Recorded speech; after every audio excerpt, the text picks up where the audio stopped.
Hey guys, welcome back to another episode of Talking Throttle with me, Alex. Now, I think I said when I did the Dutch Grand Prix review that some fans were saying that they thought the race was a bit boring. Now, this one, I felt like this one was more underwhelming than the Dutch Grand Prix, but nonetheless, there was one massive crash during the Grand Prix that flipped the championship on its head, and we did have a very unexpected podium. So stay with me as I break down what happened in Azerbaijan/Baku City. Let's get into it. Oh, if you have seen my podcast before, then you know I like to start off with a bit of a race recap just to go through exactly what happened. I think it was a very eventful qualifying. I think in total we had like 6 red flags because cars were spinning, cars were doing the loop-de-loop. The qualifying session, I think the results from the qualifying session was very unexpected, and there's not one person on this earth that could have predicted the Grand Prix lineup that we had. So let's talk about the actual qualifying results. So we had as follows: Max, Carlos, Liam, Kimi, George, Yuki Tsunoda, Lando Norris, Isaac Hadjar, Lando Norris, and then we had Charles Leclerc in 10th, and I think Lewis Hamilton then in 11th. So the biggest thing for me, like watching the qualifying, was how is it that the McLaren, so you've got Lando, I should write this down, 1, 2, 3, 4, 5, 6, 7, and 9. So biggest thing for me following this qualifying session was that you had both McLarens out of the top 5, first of all, with Lando Norris in 7th and Oscar Piastri in 9th. For me, the biggest takeaway was that the McLarens managed to qualify that far down. Now, when I seen that, I thought we could be into something here, because I think something is wrong with McLaren's. I think last week they was a little bit slow. Yes, not last week, but the last Grand Prix, Max won, and I said he won by, was it 20 seconds? I think he ended up winning by. And I said in the Dutch Grand Prix review, make sure you go back and watch it, but I did say if Max Verstappen consecutively has the quickest car, it's a wrap for everybody that's involved. I said that, and I'm going to say it again. And now, coming into this weekend and even coming out of it, looking at the race result, clearly I wasn't lying, okay? One thing I will do is I will tell you the truth, but I will never tell you a lie, okay? I will tell you the truth, but I'll never tell you a lie. So from my perspective, I think the Red Bulls are definitely going to maintain this pace for the rest of the season, but my concern lies with the McLarens. McLaren had to be outperformed by the Racing Bulls and the Williams. Now, I've been saying for weeks, Williams are going to be a problem next season. They're showing incredible pace and incredible improvements since the start of the season. And listening to what James Vowles has said about what their attentions are, what their focus is at the moment, I've always said since the start of this season, and even since James Vowles took over, he's going to be the man that takes Williams back to the dominance that they used to be at. But that's a different conversation. The second thing is the Racing Bulls. So not only are Red Bull performing very well, but the Racing Bulls performing very well, which has only happened within the last 2 weeks. And this goes back to the same argument that I've been making for months now, which is the whole Red Bull and Max Verstappen situation. I've been saying that the door's been open for Max if he wanted to leave. Now, at the start of this season, Red Bull came in and they were nowhere near as competitive as they were last season or the season before. Now we've come back off the summer break, one race in it, give it the Dutch Grand Prix and the Azerbaijan Grand Prix, Red Bull have been a problem. Okay, Red Bull are starting to show that they are getting the pace that they may have lost the first half of the season. Now, for McLaren, this is really concerning, because not only are you being outpaced by the Red Bulls again, but you're also being outpaced by their junior team and also a Williams who 2-3 seasons ago were literally almost stopped finishing the season with 0 points. And now they're coming in and they're on podiums after what? A very, very, very, very, very long time. McLaren's are being outpaced by 3 teams, and I think they've become complacent in the success that they've got, and they've just thought to themselves, oh wow, we're dominating. I don't know what goes on behind the scenes, but the way it appears to me is that you guys were dominating, but they weren't dominating by that much, and it didn't seem as though they were getting quicker. It seemed as though they may have just been a little bit complacent, but that's just my perspective on things. So with that being said, I think it's going to be a lot now for McLaren to pull this back I think it's incredibly likely that McLaren are going to win the Constructors anyway, and I think it is still incredibly likely that one of their drivers will win the Drivers' Championship. However, my concern is for the rest of this season now, where are they going to place themselves? Because there are other teams that have caught up with them and are not only caught up, but are outperforming them now in terms of pace. Which then brings me on to how the race actually transformed for McLaren in the end. With Oscar Piastri, and the reason why Oscar's done so successful this season is because he very rarely makes mistakes. But this year, like this race, fine. So that's the qualifying. That's how we start in the race. We then start the race. Max Verstappen, as we expect him to do, has an amazing start. Carlos Sainz does very well, and so does Liam Lawson. Later on in the race, now this is me kind of like pointing out the real big highlights of what happened in the race, and I know there were other things that happened, but for me, these are the key standouts for me. Oscar Piastri gets a full start, which then triggers Fernando Alonso to have a full start. But the difference is Alonso managed to overtake Oscar, get back into the race, no problem. Oscar stalled, and he was in 9th position, as I said, and then he dropped all the way down to plummet last because he stalled the car to restart it and then go again, right? Which is an absolute nightmare for somebody who's leading the championship at this point, right? And then we get into turn 5. We're still on the first lap at this point. Oscar manages to get it into the wall. Now, for me, the biggest takeaway was that Oscar Piastri never ever makes mistakes. Are we seeing, the pressure of the championship start to get to him? I don't know. But for me, it was just a little bit out of the ordinary to see that happen, especially if I'm hearing respectfully. I would expect it more from like Lando than I would with Oscar, just because Lando's prone to making more mistakes. But with that being said, this then gives Lando the literal perfect opportunity on a silver platter. The roles have now reversed.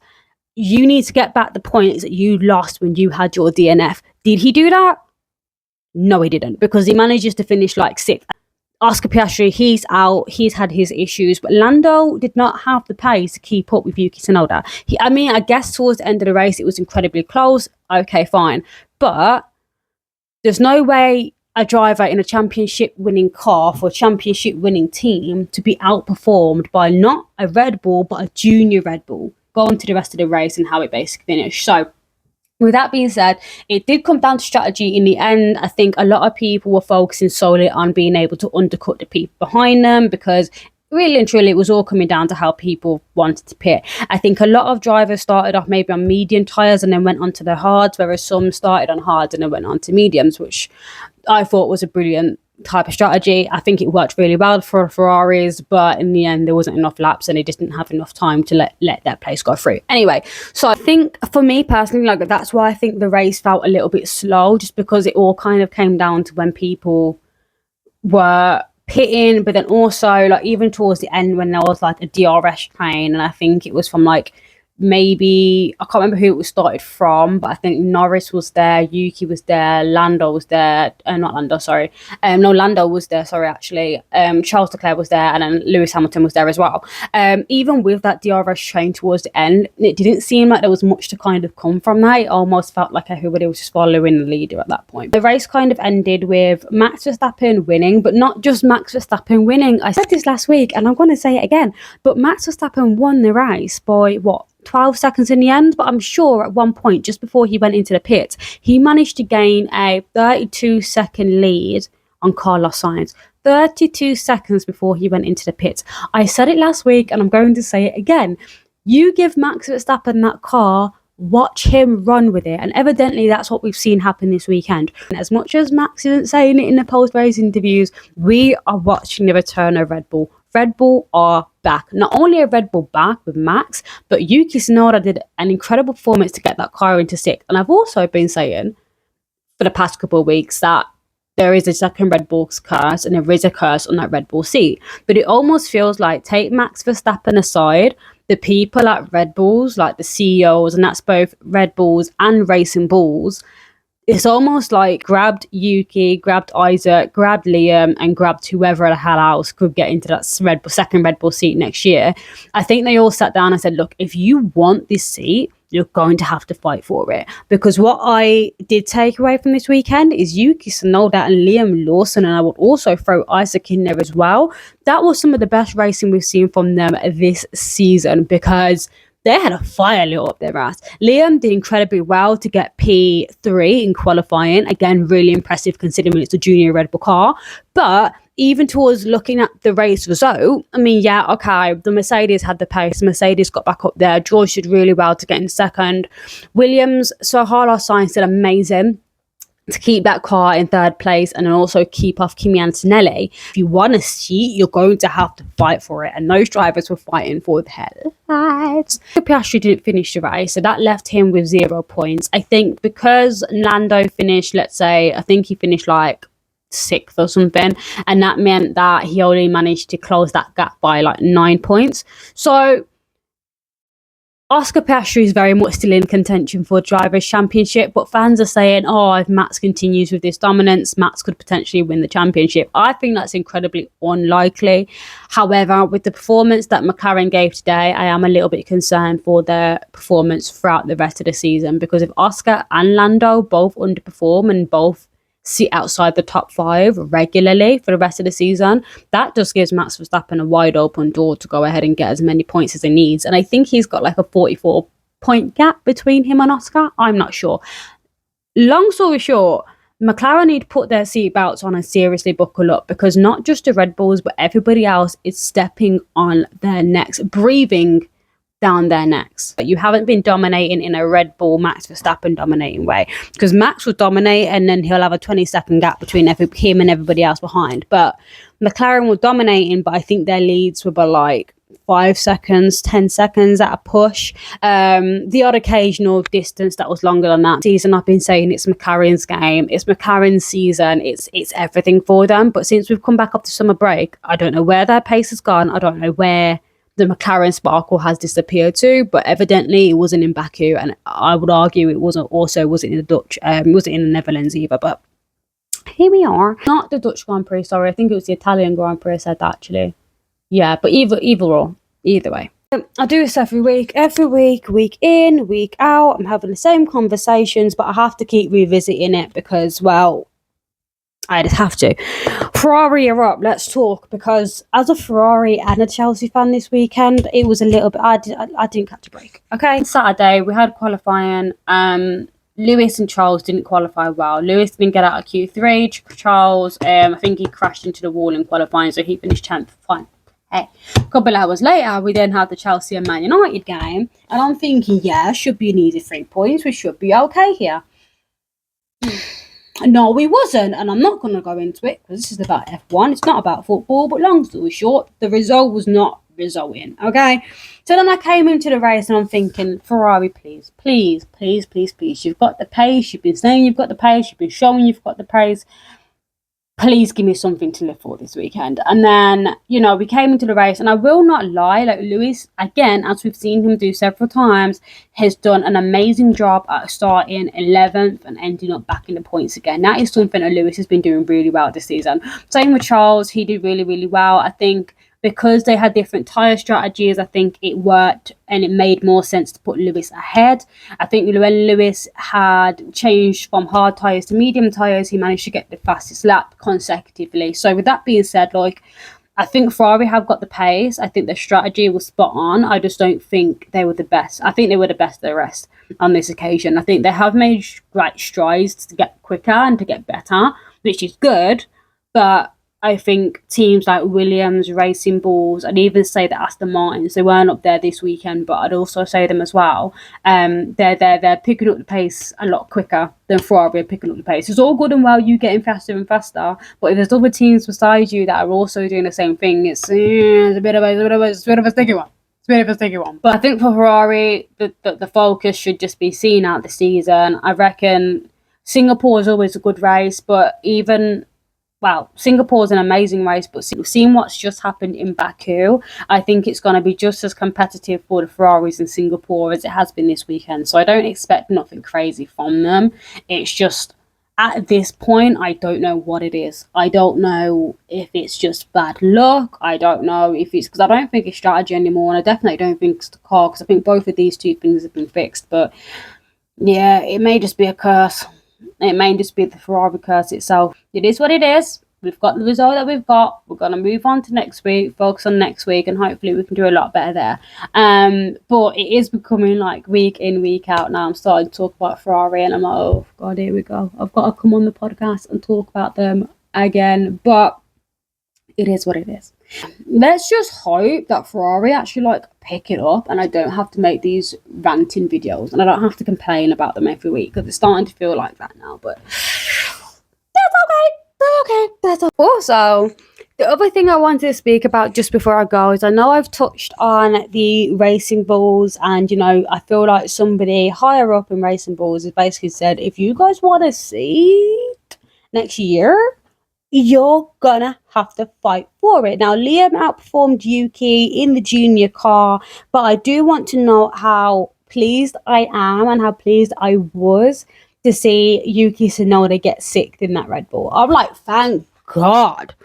Thank God. Because I think the last person that was actually able to finish in the top 10 with Max Verstappen in the other car was Sergio Perez. And I guess, yes, towards the end, Sergio's performance dropped off, but I did question why he was let go. It's Red Bull, innit? Nah, potato, potato. Next couple of weeks in terms of that second Red Bull fight, because I do think that the reason why those drivers performed so well today is because a fire was lit underneath their arse, and they realised they're literally fighting for their futures in Formula One. I also think that Max's dominance is not going to dry up. I think this is it now for the rest of the season. I think we're just going to see Max winning, not just winning everything, but I think Max is going to be winning it by a margin. And we've got, 5 races to go? I expect Max to win all 5 of those. And I don't see anything at the moment that's suggesting that's not going to happen. Will McLaren pull it back, and will they get back to the winning ways they were at the start of the season?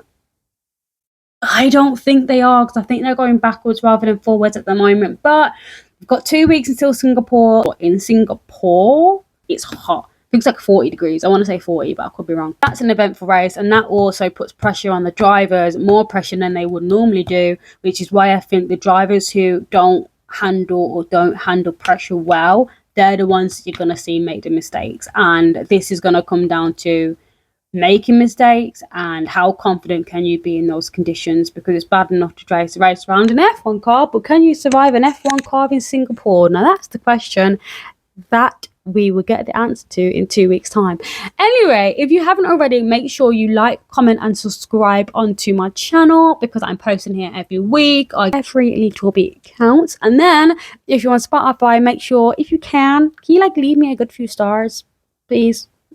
Be honest, though, don't lie, but if you can give me a like or give me a review on Spotify or on Apple Music, that would also be really, really helpful. We'll see you all next week, Tuesday, same place as always, and if anything, I will see you again very soon. Bye.